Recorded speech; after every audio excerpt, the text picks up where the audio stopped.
Betgi gerbiami bičiuliai, po 15 minučių pajuda mūsų socialistinio liaudies fronto partija į priekį, kas su ją pirmin. Mums yra negarbinga eiti su socialdemokratais, kurie 20 metų valdo ir iš mūsų tautelės, iš tautos liko tautelė. Turime svečių iš Estijos, palaikančių mūsų žmonių yra daug, betgi rikiuokimės ir 13 valandą pagal leidimą judėkime pagal nustatytą maršrutą. Ačiū.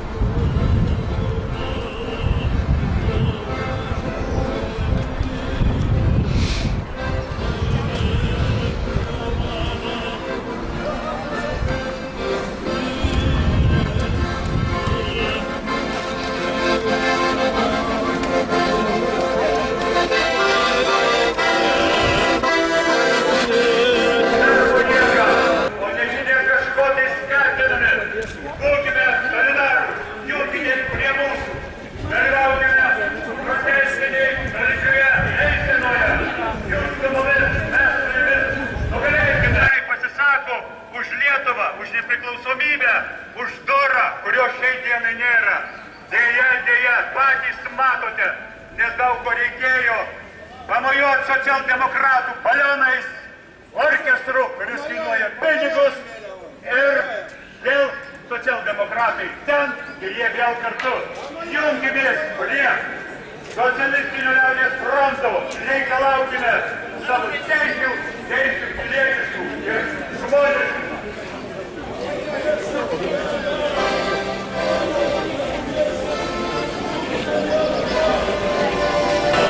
Šalin Kubilių! Kubiliau lauk! Kubiliau lauk!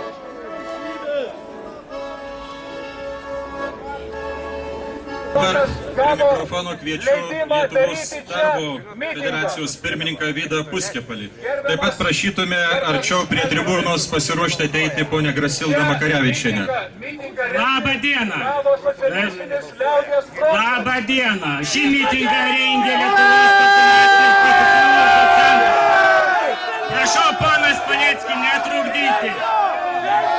Jeigu mes šiandien čia susirinkome išreikšti savo nuomonę, tai Paleckio atskilusi partija nuo socialdemokrato bando į mums sutrukdyti.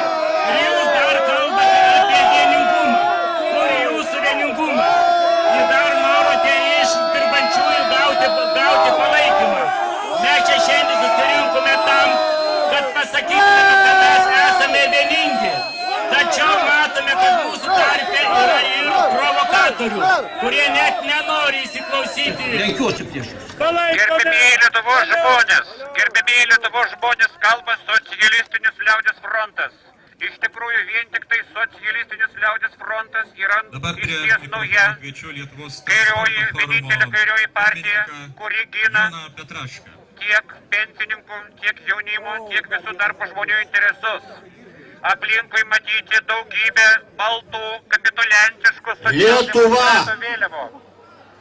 Lietuvos Respublikos konstitucija. Jie dabar skubina pirmalaikius žmogaus teisės ir laisvės yra prigimtinės. Ir jam turi būti užtikrinta gyvenimui tam tikra saugi erdvė ir pajamų šaltinis. Žmogaus orumą gina įstatymas. Taigi pajamų šaltinis neturi būti žeminantis. Kuriai vadovauja Kubilius. Mums sako, reikia daugiau dirbti, kad daugiau turėtume. Ką dirbti? Dirbsime, mes visi pasiruošę, darbo nėra. Darbas turi būti įvertintas. Kaip įvertinti? Minimalių atlyginimų? Nėra kitokių susitarimų. Socialdemokratai buržuazijos bandoma lengvinti darbdaviams darbo kodeksą, kad būtų lengviau atleisti žmogų. Mes prieštaraujam prieš tai. Pirma turi būti susitarimas. Susitarimai. Norite kalbėti? Mes nesakome, kad neduosime. Ateikite, kalbėkite, reiškite savo mintis. Mes su jumis, jūs būkite kartu ir mes šitą hidrą nugalėsime.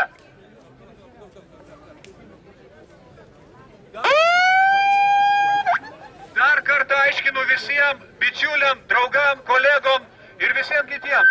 Mitingą organizuoti leidimą savivaldybės gavo socialistinis liaudės frontas, pas man yra raštas, ir profsąjungos. Tačiau profsąjungų dalis vadovybės likus keliom savaitėm pradėjo su socialdemokratais rengti mitingą. Socialdemokratai jiem nupirko sceną ir orkestrą ir paskui man sako profsąjungos, socialdemokratai jūsų neleis į sceną. Atsiprašau, mes gavom leidimą mitingui. Mes turim ginti savo teisės. Todėl mes čia ir mitinguojame. Taip kaip padarė Butkevičiaus socialdemokratų yra negarbinga. Ne jie yra organizatoriai, o profsąjungos ir mes. Todėl pilna teisė mes darėm čia mitingą ir kaip matėt, policija visiškai nereagavo ir teisingai darė. Todėl, kad leidimą mitingui turim mes. Kad mūsų neleido į sceną, tai yra gėda pirmiausiai Butkevičiaus socialdemokratam, kurie pagal profsąjungų žodžius taip ir sakė, neleisim kalbėti frontui, ir daliai profsąjungų vadovybių, kurios nusileido oligarchinių socialdemokratų vadovų, bent jau dalies reikalavimam. Štai ir viskas. Ir dabar jie visą valandą nutraukė anksčiau mitingą, jie turėjo iki 4 valandų čia mitinguoti, jie susimovė, čia būtų kalbėjęs Adomavičius, kuris yra Rubikono žmogus, aiškus, reikia paklausti, kiek jam, taip sakant, vienu žodžiu, jie susimovė, išsigando ir gėdingai paspruko. Gėda! Gėda! Gėda! Gėda! Gėda! Gėda! Gėda! Gėda! Labą dieną. Kai kuriuo aš jūsų nepažįstu ir nežinau, bet šiandien, nuo šios akimirkos, mano širdis plaks kartu su jūsų širdimi. Jūs visi tylėjo tiek metų, 20 metų praėjo jūs spardė. Jūs spardė, plėšė, o jūs kaip avinai leidote kad jūs kirptų, nudirtų ir suėstų. Kur dingo pusė gyventojų mano tautos? Šiandien melas, melas ir melas. Nupirktos profsąjungos. Dabar kas yra ta gegužės 1? 18 metais praeito šimtmečio mano tėvas apie Raseinius suorganizavo vieningai mužikus nekirsti kaizerių malkų. Kodėl mes dabar tokie išdraskyti, apspjaudyti, sumindžioti ir įspardyti? Kodėl mes tylėjom tiek metų, kai mus smaugė, prisidengė laisvę, nepriklausomybę? Mes šiandien jos neturime jau senai. Kodėl mes jos negynėm savo vaikų? Šiandien Lietuvoje teliko 1,8 milijono gyventojų. Pusė gyventojų, kur jie? Jų niekas nešaudė, niekas netrėmė į Sibirą. O dėl Sibiro galiu tik tiek pasakyti, kad mes šiandien netekome 7 kartus daugiau žmonių negu išvežta į Sibirą. Krasnojarsko srityje virš 20 000 gyvų mūsų lietuvių. Kodėl jie čia nevažiuoja? Todėl, kad mūsų Seimo antroji kadencija dirba ne tautai ir ne valstybei. Čia yra tik žodžių priedanga, o mes jiem vis plojam ir plojam. Ta vėliava raudona, tai yra kraujo ir vienybės vėliava. Kai mūsų žudo, mums bėga kraujas, todėl mes ir čia susirinkam. Ar mes kentėsim?